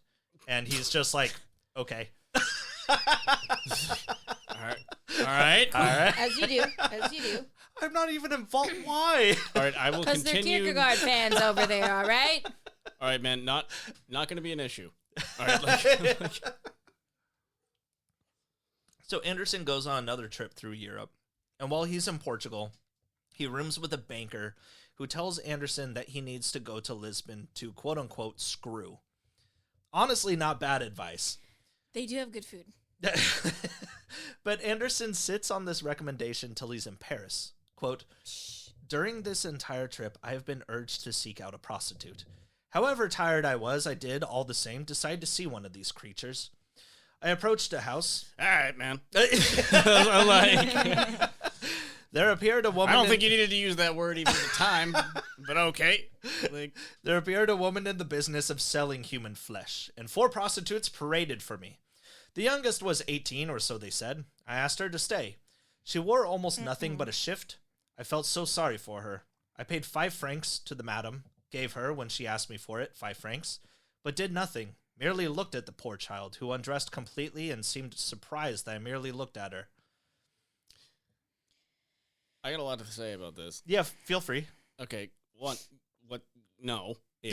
Okay, but No, also, just him needing to write this out into something published is like, Yeah. what's going on with your guilt there?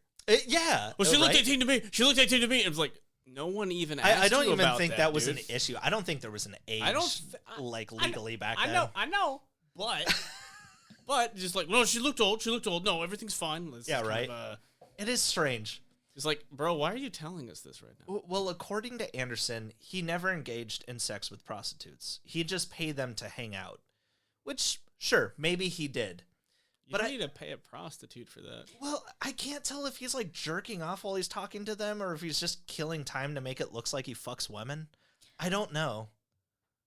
Because he is lonely and they are women, and you have said that most of his meaningful romantic relationships, at least in his mind, are all men. I feel like he just wants to cuddle and cry, but he doesn't want to write that out and make that, forever. So he just writes, "We hung out Something's there. for sure. He does have...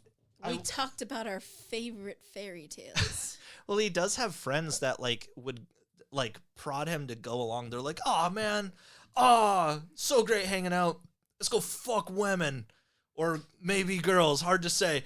And then they'd like bring him to a prostitute house or a brothel, and he'd just be like, can I just stay for a bit? You know, like he's just shouting through the walls. Oh boy, there it is. That's my wiener, you know, like My chafed wiener. But Andersen does kind of get a taste for brothels at this point, going back multiple times the following year. Quote, after having dinner, I walked about in unfulfilled desire, then went suddenly up to a shop which traded in human beings. That's such a creepy way to fucking It put really is. One was painted with powder, the other plain looking, a third quite a lady. I spoke with her, paid 12 francs, and left without having sinned in action, but probably in thought. She asked me to come again. Said that I seemed to be very innocent for a gentleman. I felt so light and happy when I emerged from this house. Many would call me a spineless fellow. Am I this here? No, I think you're a liar. On February 10th, 1868, Andersen finds out that his old boyfriend, the ballet dancer Harold Schaff, is to be married to a woman. And to Andersen, he sees this as a true end to his younger days. Like all the times before, when Andersen sits in for another portrait painting, he finds the final result ugly. But this time it's because he realizes he's just as old on the outside as he feels on the inside. Quote, the portrait does not show the expression that I had wished. The hair has also been made more gray. Moreover, he has painted a grease stain on my clothing. Which, admittedly, painting a grease stain on our client's portrait is kind of a shit move. That's not very cool. Why did you make my eyes go in two different directions? I thought you just are stupid, so I just wanted it to look that way. In the fall of 1869, a 10-volume set of almost all of Hans Christian Andersen's work is released in America, marking the 50th anniversary of his writing career. The entirety of Denmark celebrates Andersen's life, appointing him commander of the Order of Dannebrog, and later gaining audience with the king and queen. So he's like at the top of his career now, right? But this motherfucker just keeps getting stranger. He's greeted by some representatives from the local school who bring a couple of kids with them to like welcome him to this banquet that's being put on in commemoration of his entire career. And according to this Danish radio program in 1950 that managed to interview one of these kids from the school, they were like... Wild. Yeah, right? They were like, yeah, he was really weird. He showed up in these bell-bottoms, and for some reason, once our teacher was done welcoming him, he was like, watch this. And then he did a kick over this little girl's head. It could have been worse. I mean, I guess he could have kicked her in the head, but he's just like, check this out. Wah! And everyone's like, Was he really in bell bottoms? Is that really what they said? Yeah, they said bell. It's so bizarre. I do remember there's like an old black and white like TV show that was like, guess what I've done in my life? And somebody was like, you're an old man. I don't know. You could have done a lot of things. And it turned out that he was a little boy who witnessed Abraham Lincoln's assassination. And it's like, it's crazy because it's like that was also in like the 50s or 60s or something, but it's like... Yeah, like one of those TV shows. Mm-hmm. On June 9th, 1870, Andersen learns of Charles Dickens's death, saying, quote, so we'll never meet again on earth, never speak together. He'll never explain to me why he did not answer my most recent letters. What a mystery. Guess we'll never know. Maybe it was that I was a little freak on his property. I cried into his ground and the grass died. His ground. I asked his son to shave me. Full body. As is customary in fucking Dutch whatever. Shaving my cheeks is customary in Denmark, boy. In the winter of 1872, Andersen comes down with a serious illness and thinks, this is it. I'm about to go insane. But of course, that's not what's really happening. From the sounds of it, he may have had liver cancer, which the doctor tried to cure with a series of laxative and chamomile tea treatments. That's all it takes? Yep. Interesting. Everyone, write Dr. this down. Phil said the same thing. I knew it. All you got to do is have some laxative and chamomile tea treatments and shove them up your ass. It's pretty good. Thank you. I'm not gonna fucking lie. Is that Dr. Phil, or are you doing an No, RFK? that's RFK. Yeah, Yeah, it's yeah. 100% Dr. Phil. Don't listen to him. Well, now what you gotta do is take that laxative and chamomile tea, you shove it right up your ass. That's more Sure Bill you Clinton. can. Oh, fuck. It does. Hey, listen. I mean, it was a good Bill. Bill. Like, I'm not gonna fucking lie. That Like, chamomile tea did not go inside my ass. All right, so anyway. I don't want to hear anything more about Bill Clinton and asses for the rest of my life. That's completely fair. Like, Andersen writes his final fairy tale in December of this year, called The Flea and the Professor. On January 19th the following year, he loses his final tooth. No idea how long that was going on for, but he did end up with dentures shortly which after. tooth Okay, I was was it? gonna say. I don't what know, was the final but tooth? he just Please decided tell me to it was write one of the this. front ones. That would have been so the whole. Let me Like, do a kick over this. Bunga. no, I just want to connect with you emotionally, prostitute. Like Now, Hans Christian Andersen is very much considered not poor. He hasn't been in poverty for like 40 years. Huh. But for some reason, in America, it's believed he is. So some school I kids... remember that. I'm sorry. Really? Yeah, like I think I remember when I was younger and first into him, like, oh, whoa, what's more about this life? And I read something that was like, he's poor. He died poor. Weird. He died super poor. So and that's he should always never be just a been a writer. thing here. So some school kids held a benefit for him and ended up sending him like $200, Aww. which saddened him in two different ways. One, because people out there really believe he's hurting, and two, that they were only able to scrounge up $200. that's America. Yeah. Regardless, he does not accept the money. What's the matter? You don't donate when you're done with the fucking grocery store? No. Now, when Andersen finds that the government plans to unveil a statue of him in Denmark, he's eager to see the mock-ups. When he sees that they plan to have children climbing on his back and sitting on his lap while he reads, he's beyond pissed.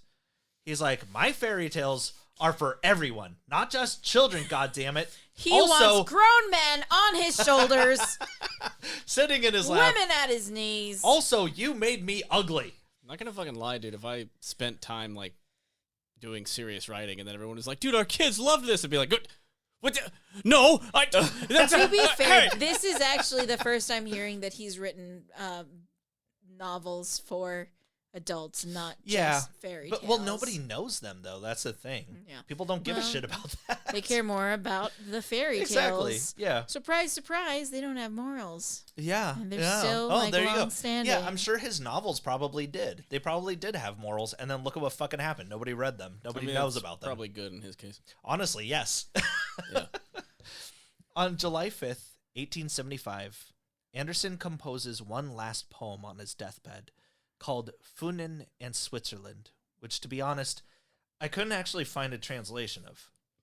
But regardless, I'm sure it was nice. And it would have been even nicer if this was the last thing Andersen would dictate to You know what those would've been beside nicer? him. You trying to pronounce it? Funen and Switzerland. I mean, Funen? like the whole thing. Funen. What do you mean the whole thing? Yeah. That So is it. What, you mean like the untranslated Funen poem? in Yeah. Switzerland? Fuck no. That's what I. That's exactly what I. I'm not meant. going to How go could you- on Google Translate and fucking... Yes. No, What does, you know what? How do they No. spell Funen? motherfucker. I said the Well, I wanna know what untranslated. I said it would have fun been it funny is. to watch you. Oh man, here we go. Now we're doing it. I How do mean, you it's, spell it? I got it. Cool. I can't even find that. Huh. I can't find it. What Look at does him. it say? I don't give a shit. You know what? No, it doesn't matter. Fine. oh, I wanted to hear his beautiful works as it was meant to be heard in his language. But, Switzerland. Fart, fart, fart. yeah, I looked it up. By the way, it would say it's fart renner.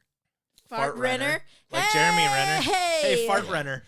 Go, Fart Renner. Go, Yeah. Fart Renner. Go. Hey. That's exactly what it is. So again, Funen in Switzerland. It would have been nice if this was the last thing Andersen ever dictated to those beside him. Instead, as he slowly faded away over the course of the next month, he lay awake, detailing sporadic memories of women he wished he'd fucked. Jesus Christ. And so it was. On August 4th, 1875, Hans Christian Andersen would pass away 5 minutes past 11 at 70 years old. There are a lot of different quotes that claim to be his last words, but in truth, his last words were never recorded. It's Mambo number 5, but I would fucking hope Swedish. so. He's buried at the Church of Our Lady in Copenhagen beside his friend Edvard Collin, who became the executor to his estate, and his wife Henrietta, who would later join the spot. However, when it came to light that Edvard was kind of shitty to Hans, there was a movement that called for the Collins to be moved from Andersen's plot. The cemetery moved their headstones for a little while until the controversy went away. But they didn't move the bodies? Yeah, they just put it back. Yeah, I mean, fuck it, it didn't worked. move the bodies. You didn't move the headstones. It worked. Now, back in 1832, when he was just 27 years old, Hans Christian Andersen was working on the aforementioned autobiography that he planned on calling The Ugly Duckling, before abandoning it altogether and then releasing a more alluring one 15 years later. Well, the manuscript for the original was found in the Royal Library in Copenhagen by researcher Hans Brix in 1926, while he just so happened to be doing research conducting a biography on none other than Hans Christian Andersen. In 2012, a manuscript was discovered in a suitcase at the Danish National Archives in Funen. The document was called The Tallow Candle and appears to be Andersen's first ever fairy tale, written sometime in the 1820s while he was still in school. It's about a candle who finds that he has no meaning in life, so it would actually kind of be on par for him to write this around this time. But according to Christian Graugard, a sexologist at Aalborg University... A sexologist? Yes, Caleb, you were in the wrong career. Andersen's fairy tales often have underlying sexual themes. Don't need to be the career, brother. I do it for the fun of the game. He says that the candle is obviously a penis and the melting wax is pre-cum. Oh. According to Graugard, the tallow candle can best be described as, quote, a literary cum shot. Gross. Yeah, no, that's not... No one should be a sexologist. What the fuck? That man got paid to write those words. In the 150 years since his death, there's been a Hans Christian Andersen museum that opened in his hometown of Odense in 2020, as well as one that opened in the town of Solvang, California in, I think, 2011. Jean Renoir, the director of such films as Rules of the Game and La Grande Illusion, precursors to the French New Wave movement, precursors to the French New Wave movement of the 1950s, directed his first ever adaptation of Andersen's work in 1928, The Little Match Girl. This was followed shortly after in 1931 by Walt Disney with their own animated short of The Ugly Duckling. Since then, there have been a multitude of Andersen's works adapted to screen, mostly between Russia, Japan, and the United States, the most famous, of course, being Disney's 1989 version of The Little Mermaid, which they had planned to make since their production of Snow White all the way back in 1937. Indeed, there is no one that can say that Hans Christian Andersen hasn't earned his spot alongside the Brothers Grimm, or even his earliest inspiration, The Arabian Nights, as a godfather of the fairy tale genre. Finally, in 2017, a letter Charles Dickens wrote stating that Hans Christian Andersen spoke French like Peter the Wild Boy, English like he was from a school for the deaf and dumb, and didn't know how to pronounce the name of his own book, The Improvisatore, sold for £4,600. It was Dutch. My sources today: Fairy Tales by Hans Christian Andersen, translated by Tina Nunali, Penguin Books, 2006, Andersen.sdu.dk, Jenny, or GENI.com, How Guest Hans Christian Andersen Destroyed His Friendship with Dickens by Vanessa Thorpe, 9th of September, 2017, TheGuardian.com, New Hans Christian Andersen Fairy Tale is a Literary Cum Shot by Gregor Sloos and Morten Arung, dr.dk, 21st of September, 2012. I hope now that when you look back on, Walt Disney movies, you just think, wow, that man was really sexually oppressed, and he listened to his mother get fucked by a strange man. What's your Okay. takeaway? My takeaway? Yeah. Yeah, what's the moral? Motherfucker, I'm What's the tired. moral? It's Sunday night. What's the moral? What's the moral? We learned about a strange, creepy man who used to be a boy who wanted to be a mermaid.